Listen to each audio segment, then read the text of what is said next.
Hey, good afternoon, and welcome back to another episode of Insider Secrets. And Insider Secrets is brought to you by My Core Intentions. At My Core Intentions, our keen focus is that we hone in with our clients and help them to discover on their own what they innately already know inside about techniques and ways to grow personally as well as professionally. And all I really want to do is be able to work with you and help you discover those insider secrets, your own core intentions that you really kind of have on your own. Listen, before I get started here today, what I'd like to do is ask you a favor. Would you please go and follow me on all the social media platforms? Follow My Core Intentions, follow me personally on Instagram, Facebook, LinkedIn. If you're watching these Insider Secrets videos, please go to YouTube and subscribe to the channel. Every Tuesday, we drop a new one and a new episode. The whole goal behind Insider Secrets is that I bring you relevant content, relevant to what's going on today in the marketplace and how people have grown their business.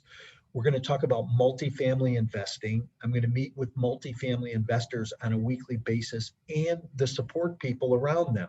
So that could be an office assistant, that could be an attorney or insurance agent. It could be someone who brings value through the mortgage business or the private equity sector. There's a lot of things in the multifamily space that we can cover and talk about. And what I want to do is I want to help you learn as much as you possibly can learn, because really knowledge is the beginning of power, right? They used to say that knowledge was power, but I don't believe that anymore. I believe that knowledge is only the beginning of power, because we can have all the knowledge in the world, but unless we move forward and execute on that knowledge, we really don't grow a lot. So here's what I would suggest to you. I would suggest you keep getting knowledgeable, but then make sure you have a mentor or a coach or somebody in your life who you're going to be able to go to, and they're going to be able to give you guidance and direction and help your business grow, but then hold you accountable.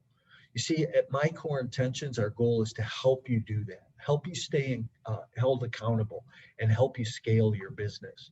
You know what? Our goals are all to create short-term cash flow and long-term wealth, right? Well, let me help you do that. So today I want to do a little something different. I'm going to talk to you about my story and tell you about my background. There's some people that have had some questions, and I just really want to kind of fill in some blanks. One thing that I want people to understand is I don't come from a family, or I don't have a family history that is being an entrepreneur. That was not a thing growing up that we did, we talked about, or even entertained. I think the only thing that ever came up was my dad used to say, if you're ever going to go into business for yourself, go into food, shelter, or clothing. And you know what? I chose shelter, whether it was the construction business, whether it was the real estate business, but shelter has always been a great medium, a great means to an end to build a business. So I would have you think about that. When you take the time to think about things like that, it kind of gives you direction and guidance where you want to go. So real estate obviously was not anything that we talked about growing up. There were comments made about real estate, about, buildings and properties, but my family just was not investor oriented. They didn't have real estate in their background. There was no real estate sales. I think some of the things that happened to me along the way that caused me to look at real estate, I tell this story, but I was 8 years old, right? And I was sitting on the side of a swimming pool with my dad. We're on family vacation. And I asked my dad about the resort we were staying at and all the rooms and the people that were coming and going. And he, in his infinite wisdom, not knowing a lot. And when I look back on it, I just think it's amazing that he knew what he knew.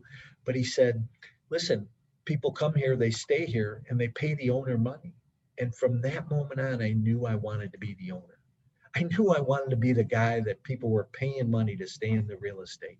We've all heard that old expression, other people's money, right? Well, that's how we pay our mortgages off. You have a piece of real estate, you have people living in that real estate, they help you pay your mortgage down, right? So it's that leverageability.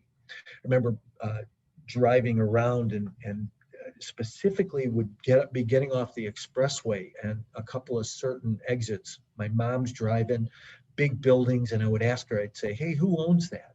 And she would tell me all the time, insurance companies own those big buildings. I always got it, never understood that. But then years later, I closed my first institutional deal, and it was with an insurance company. It's amazing how those little things tend to stick with you and how we start to uh, uh, design who we are at the core as a result of that. I think real estate's been in my DNA for years. You know, I had a general contracting business, and I had a number of jobs along the way. I worked for a carpenter, an electrician, a plumber, concrete mason. We built a number of things. I worked for a swimming pool company and had all kinds of different uh, skill sets that I knew a little bit about. Kind of, what's that old expression? Jack of all trades, master of none, right? That's what I was, and I probably still am at some place in my life.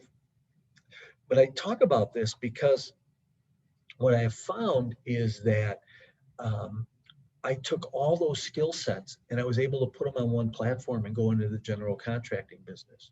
So I was doing kitchen and bath remodeling, room addition remodeling, had a very successful company, you know, had but 25 guys working for me, 18 trucks on the street.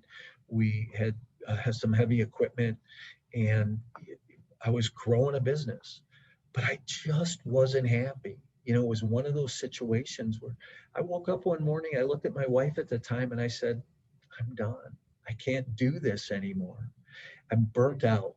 I was still banging nails, doing all the office work, doing all the sales work, doing the financing work, and just wasn't happy. And part of it was I didn't understand how to scale a business. I didn't know how to grow a business at that point. So what we did was we sold the company. I took a year off. And during that year, did a couple of fix and flips on multi-units, a couple small two flats. This was long before house hacking was really famous, right? Or sexy. This was long before it was a thing to do. So I went into the, um, uh, took that year off, took some time to just really think about what I wanted to do. I've always been a advocate that success leaves clues. And I think that if you follow successful people and you model them, that it's you're ultimately going to be successful.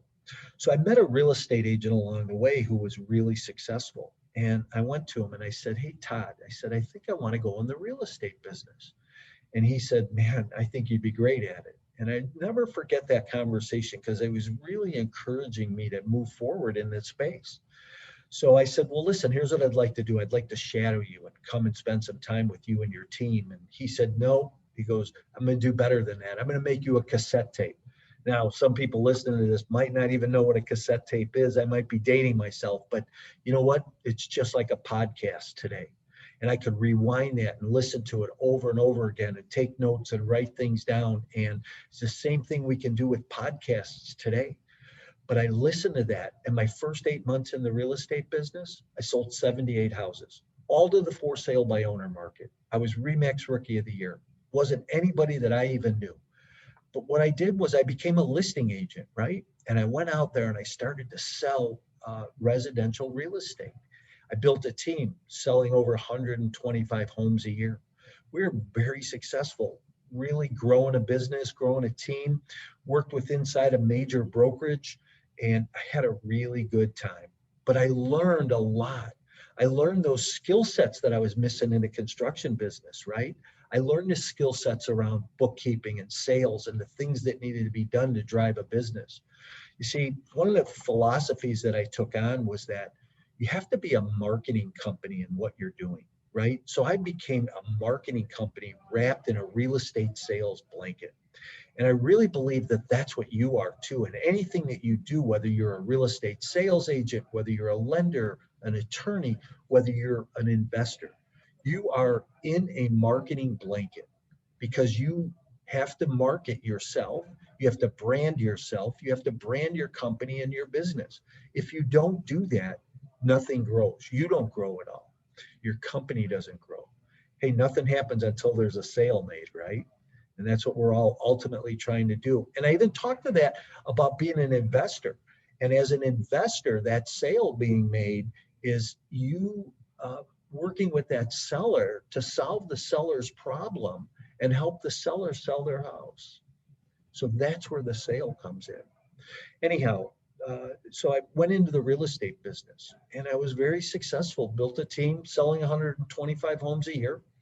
In 2005, I saw the market was starting to soften and I wasn't really sure what was happening or what was starting to happen, but the market started softening. What I decided to do, and I had always wanted to, go into the private equity space, the apartment business. You know, back when I was in the construction business, I did a lot of work for Inland Real Estate. Inland, one of the biggest REITs in the world today, and a REIT is a real estate investment trust.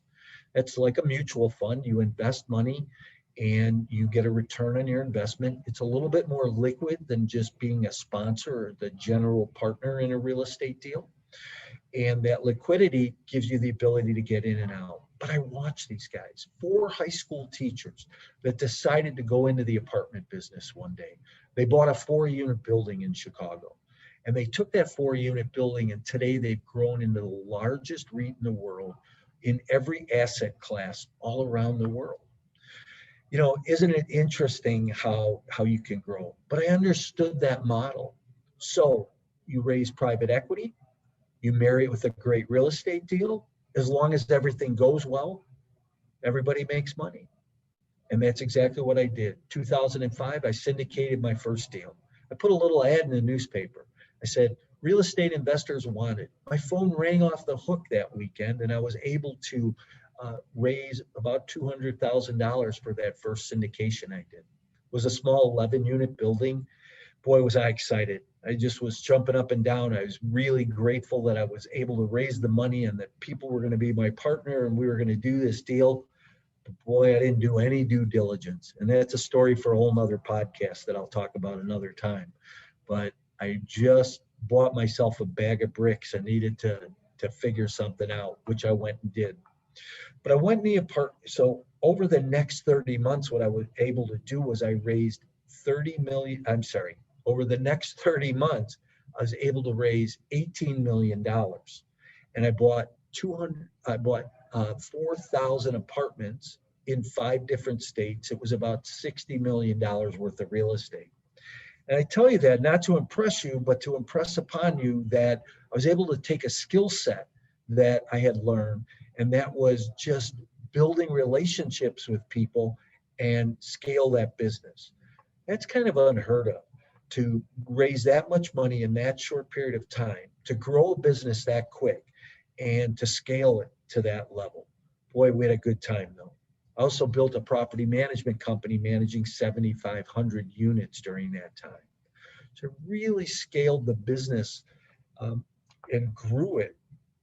And it was very interesting how the market started to change.